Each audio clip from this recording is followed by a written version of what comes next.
Hi guys, good morning and welcome back to my moving out episode number 2।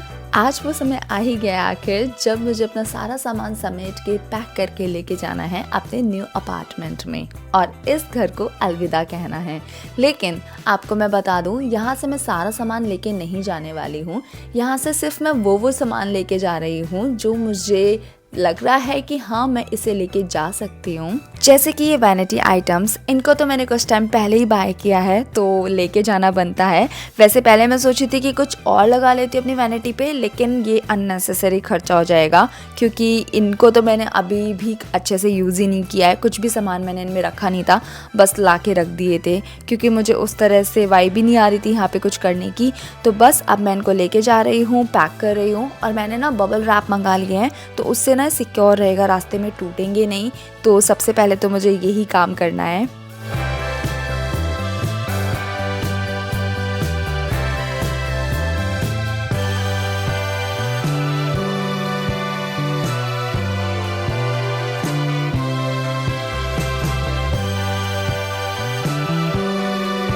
आपको सच बताऊं, मुझे बहुत mix feeling आ रही है इस टाइम क्योंकि यहाँ से जाने की भी खुशी है और यहाँ से जब जा रही हूँ तो बहुत अलग से इमोशंस आ रहे हैं क्योंकि यहाँ पे इतना वक्त बिताया है और हर जगह ना ये सोचा था यहाँ पे ये डेकोर करूँगी, यहाँ पे ये करूँगी।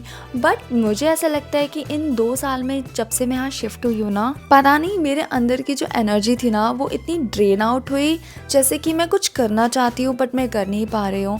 मैं कुछ पाना चाहती हूँ लेकिन मैं ढूंढती जा रही हूँ और वो मेरे सामने भी है लेकिन मैं उसको देख नहीं पा रही हूँ। शायद ऐसा हुआ है मेरे साथ कि मैं मेंटली इतनी एग्जॉस्टेड हो जाती थी सोच कर ही कि मैं फिज़िकली कुछ कर ही नहीं पा रही थी। और ये तो आप भी जानते हो कि हर साल मैंने अलग ही ड्रीम्स बनाए कि इस साल मैं ये अचीव करूँगी, अपनी हेल्थ में इतना इम्प्रूवमेंट लाऊँगी या फिनेंशली मेरे अलग गोल्स थे। लेकिन मैं यहाँ पे आके कह सकती हूँ कि मैं फिनेंशली भी बहुत वीक हुई, मेंटली भी बहुत वीक हुई, इमोशनली बहुत ज़्यादा वीक हुई और फिज़िकली भी वीक मैं तब हुई हूँ जब मेरी मम्मी के साथ वो मेडिकल ट्रेजेडी हुई। उस दौरान तो ऐसा हो गया था ना कि शायद पापा, हम तीनों ही शायद नहीं रहेंगे।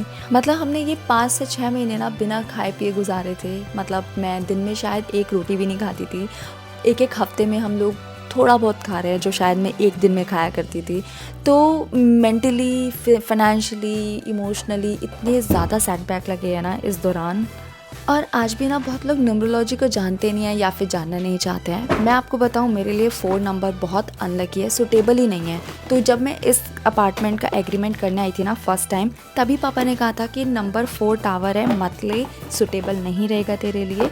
लेकिन मैंने ज़िद किया कि नहीं पापा, मुझे कहीं अपार्टमेंट नहीं मिल रहा, चलो अवॉइड करते हैं ना, ऐसा कुछ नहीं होता।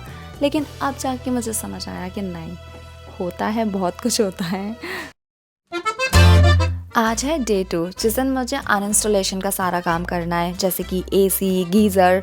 और मैंने आदि को स्पेशली बुला लिया था क्योंकि यहाँ पे ना बाहर के लोगों का आना जाना लगा रहना है। आज मुझे ना बिल्कुल भी सिक्योर फील नहीं होता है। मैंने इतने क्राइम पेट्रोल, सावधान इंडिया देखा हुआ है ना, तो मतलब अलग से डर लगता है।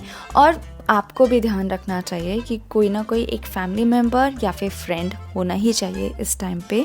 बस यहाँ मैं अपना गीज़र को अनइंस्टॉल करा रही हूँ और अनइंस्टॉलेशन के चार्जेस गीज़र का लगा 400 और एसी का गया 1000।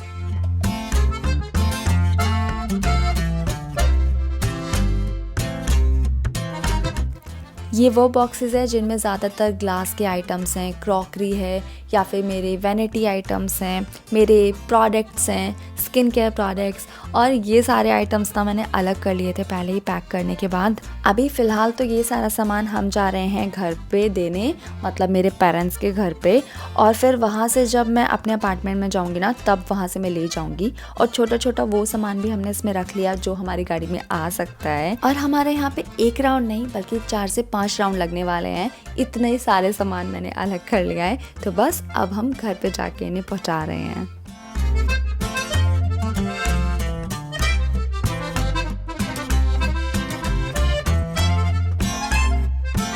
शाम को मैंने पापा को बुला लिया था। अब उनके साथ मैं कर रही हूँ किचन की पैकिंग।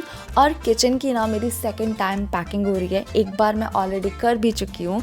इतना सारा मेरे किचन में सामान है ना, मैंने सोचा भी नहीं था। तो कुछ सामान मैंने बाहर निकाला हुआ था क्योंकि मैं यहाँ रह रही थी, लेकिन अभी मैं यहाँ पे एक ग्लास भी नहीं छोड़ूंगी क्योंकि कल मैं यहाँ से शिफ्ट हो जाऊँगी अपने न्यू अपार्टमेंट में। अब ना हम इन सोफ़े के पैर चेंज करा रहे हैं क्योंकि जो लास्ट टाइम लगाए थे वो मेटल में लगाए थे, और जब हम शिफ्ट करते हैं ना तो बहुत प्रॉब्लम होता है। मतलब हमें एक्स्ट्रा पे करना पड़ता है ऊपर लाने के लिए क्योंकि ये लिफ्ट में आ नहीं पाते हैं, तो ये एक्स्ट्रा कॉस्ट बैठ जाएगा इसको उतरवाने के। मतलब लास्ट टाइम इन्होंने 3,000 रुपये लिए थे और अब दोबारा से उतरवाएंगे ना फिर से 3-3,500 रुपये ज़रूर लगेगा। यहाँ पे देखो कर्व भी आ गया है, जबकि सिर्फ मैंने ही यूज़ किया ये सोफ़ा। तो ये 7 सीटर मैंने सोफ़ा उस टाइम पे बनवाया था ये सोच के कि काफ़ी अच्छा कस्टमाइज़ होगा, बट हाँ बहुत प्रॉब्लम आया है हमें इस सोफ़े के साथ। तो बस आज वो आ रहे हैं फिक्स करने ये सोफ़ा। फिर कल ना पैकर्स एंड मूवर्स को हमने बुलाया है, फिर वो चले जाएंगे इसको पैक करके लेके।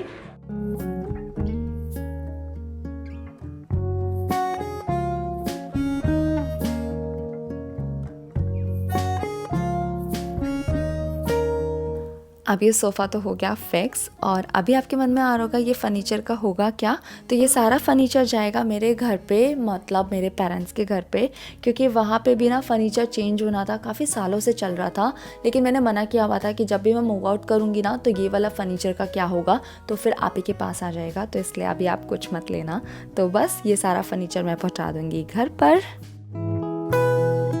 फाइनली वो दिन आ ही गया जिस दिन मैं ऑफिशियली मूव आउट हो रही हूँ इस घर से। तो जितनी भी शिफ्टिंग है ना वो अब हम नहीं करेंगे, वो करेंगे मूवर्स एंड पैकर्स। तो इन्हें मैंने बुला लिया था और इनका जो पैकेज है ना वो मेरे घर तक, मतलब हम लोग से 3 किलोमीटर दूर पे रहते हैं, मतलब मेरे पेरेंट का घर, और वहाँ तक लेके जाने के हैं 6,500 रुपीज़। ये तो बहुत कम में हो गया, वरना तो सब लोगों ने ऐसे कोट किया हमें 10,000 12,000, मतलब सिर्फ 3 किलोमीटर की दूरी पे। लेकिन हाँ ये लोग ना एक स्पून तक खुद से ही पैक करके लेके जाते हैं, बट इनको ना ज़्यादा कुछ करना ही नहीं पड़ा क्योंकि ऑलरेडी आदि और मैंने तो इतनी सारी शिफ्टिंग कर लिया था और पैकिंग भी मैं इतनी सारी खुद ही कर चुकी थी किचन तक की। तो इनको बस फर्नीचर यहाँ पे पैक करना था और इसको लेके जाना था। बट नो डाउट इनका बहुत मेहनत का काम है, उसके लिए 6,000 भी बहुत कम है। थोड़ा सामान बहुत सारा हो जाता है। मुझे खुद यकीन नहीं हो रहा कि इतना सारा सामान था मेरे पास। छोटा छोटा इतना सारा सामान निकला है। छोटा नहीं, छोटा बड़ा सभी सामान देखने में नहीं लगता है, बिल्कुल भी नहीं लगता। अब ऑलमोस्ट सारी पैकिंग तो हो ही चुकी है ना। पैकिंग 3 दिन लगे।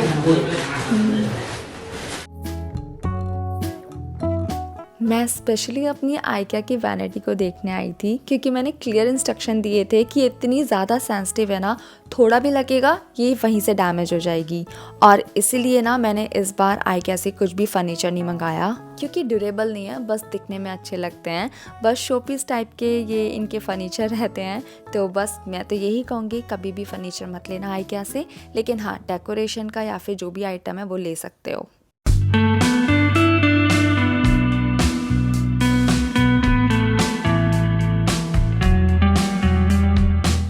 वैसे वेस्ट तो कुछ भी नहीं हुआ, एक घर से ना दूसरे घर में सारा सामान आ गया और मम्मी को ना चेंज भी करना था। लेकिन अभी ऐसा है ना कि सारा सामान मेरा नया है तो उनको लेने की ज़रूरत नहीं है। और देखो अच्छा भी लग रहा है काफ़ी सोफ़ा यहाँ पे ना। सारा सामान आपके पास आ गया? आ गया। कैसा लग रहा है? क्या लग रहा? हमारा सामान तो हमारा ही है। डैनी का सामान, डैनी का सामान। इस घर को देख के तो आपकी ज़रूर पुरानी यादें ताज़ा हुई होंगी। यहीं पे रह के वेट गेन जर्नी स्टार्ट करी थी, कितनी सारी मेमोरी बनाई थी ना यहाँ पे। पर ये घर इतना छोटा है ना कि मेरा सारा सामान आने के बाद ये एकदम से घिचपिच हो गया है यहाँ पे। तो यहाँ पे भी मुझे लगता है कम से कम 15 दिन लगेंगे सेटल डाउन होने में। पापा ने मेरा बेड यहाँ पे लगवा लिया कि ये बेड तो मेरा हो गया है। और आदि यहाँ पे थोड़ा रेस्ट कर रहे हैं क्योंकि वो भी बहुत थक गए हैं, लगे पड़े हैं मेरे साथ शिफ्टिंग में। और मुझे लगता है कि आने वाले 15 दिन भी हमारे सेटल डाउन होने में जाएंगे। यहाँ पे सबसे पहले मुझे मम्मी की हेल्प करके उनको यहाँ पे कंफर्ट देना है, और अपने न्यू अपार्टमेंट में तो मुझे बहुत कुछ काम कराना है शिफ्ट होने से पहले। वो सारी वीडियोस मैं आपके साथ जल्द शेयर करती रहूंगी, बट उससे पहले आएगा एम्प्टी हाउस टूर। उसके लिए मुझे आप बताना कितने एक्साइटेड हो कमेंट सेक्शन में। मिलते हैं जल्द। Thank you so much watching this video. I will see you in the next one. Bye guys, I love you.